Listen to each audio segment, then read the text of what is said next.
Hello everyone, welcome to SLV. हमारी PYQ series में आज का सवाल है इलेक्ट्रोमैग्नेटिक वेव से। ये टॉपिक बहुत ही अंडररेटेड टॉपिक है। जनरली बहुत सारी कोचिंग इंस्टीट्यूट्स में पढ़ाया भी नहीं जाता है, लेकिन इस टॉपिक की खास बात यह है कि हर साल नीट और मेंस में एक सवाल तो आता ही आता है।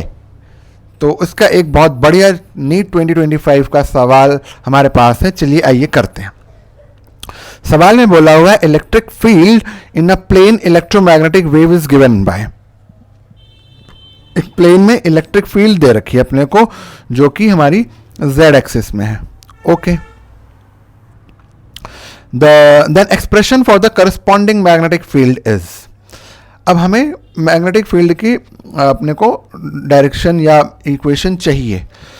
अपने को इक्वेशन देख के पता चल जा रहा है कि जो फील्ड है वो नेगेटिव एक्स एक्सिस में मूव कर रही है, क्योंकि ओमेगा टी प्लस के एक्स है ना, तो मैं बोल सकता हूं कि नेगेटिव एक्स एक्सिस में मूव कर रही है। नेगेटिव एक्स एक्सिस में मूव कर रही है और फील्ड है मेरी जेड एक्सिस में। और हमें अच्छे से पता है कि जो हमारी direction of propagation of wave, electric field and magnetic field तीनों एक दूसरे के क्या होती हैं, परपेंडिकुलर होती हैं। तो अगर इस केस में ये एक्स एक्सिस में डायरेक्शन है और जेड में इन्होंने इलेक्ट्रिक फील्ड बोला हुआ है, तो बाय डिफॉल्ट हमारी मैग्नेटिक फील्ड किधर हो जाएगी, वाई डायरेक्शन में। ठीक है, तो वाई डायरेक्शन के दो ऑप्शन है हमारे पास, 1 और 2। अब हमें चेक करना है। अच्छा, एक और बात बोलता हूं मैं, इलेक्ट्रिक फील्ड और मैग्नेटिक फील्ड सेम फेज में होते हैं, है ना, तो हमारा फेज में कोई डिफरेंस नहीं आएगा। इसका मतलब कॉस के अंदर जो लिखा हुआ है वो सेम टू सेम हमारा फंक्शन भी कॉस का रहेगा और उसके अंदर का फंक्शन भी चेंज नहीं होगा। ठीक है, तो अब इतना पता चल गया है कि मेरा फंक्शन में कॉस का फंक्शन आएगा और 5x प्लस 1.5 इंटू 10⁹90। अगर इतना ही सवाल करेंगे तो ऑप्शन नंबर 2 आपका मिल जाता है, लेकिन हम प्रॉपर तरीके से करेंगे, क्योंकि मैंने हर बार एक बात बोलता हूँ, प्रोसेस इंपॉर्टेंट है, ना कि रिजल्ट, ना कि आंसर। ओके, आंसर इंपॉर्टेंट नहीं है, हमें प्रोसेस सीखना है। तो मुझे मालूम है कि वाई डायरेक्शन में हमारी मैग्नेटिक फील्ड होगी, क्योंकि परपेंडिकुलर होगा। दूसरी बात, एक रिलेशन हमें मालूम है कि electric field E naught is equals to B naught into C, जहाँ पे सी है स्पीड ऑफ वेव, जो कि होती है स्पीड ऑफ लाइट के बराबर। तो बी नॉट मुझे कैलकुलेट करना है, तो मैं लिखूंगा E naught by C. E naught का मैक्सिमम वैल्यू कितना है, 60 डिवाइडेड बाई सी होता है 3 इंटू 10⁸8।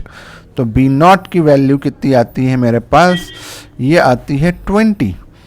तो 2 इंटू 10⁻⁻7 टेस्ला।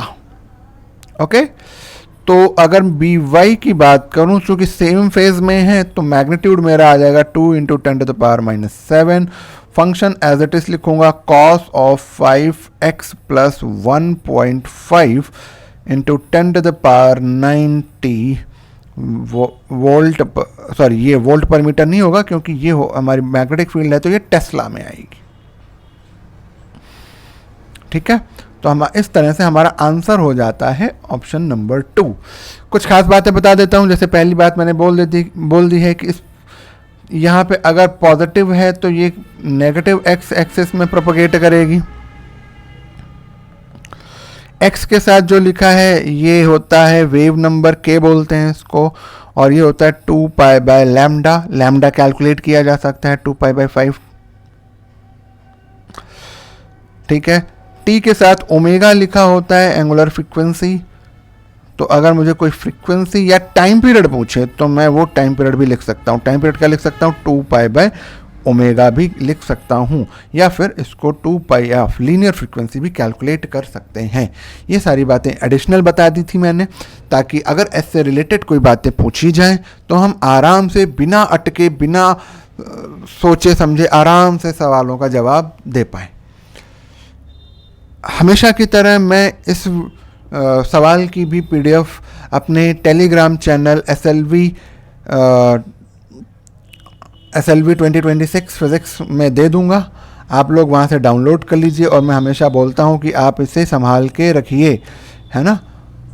ओके, और चैनल को सब्सक्राइब कर लीजिए, और ताकि नई वीडियोस आपको उसमें टाइमलाइन पे मिलती रहें, और अपने दोस्तों को ज़रूर शेयर कर दीजिए। थैंक यू, धन्यवाद।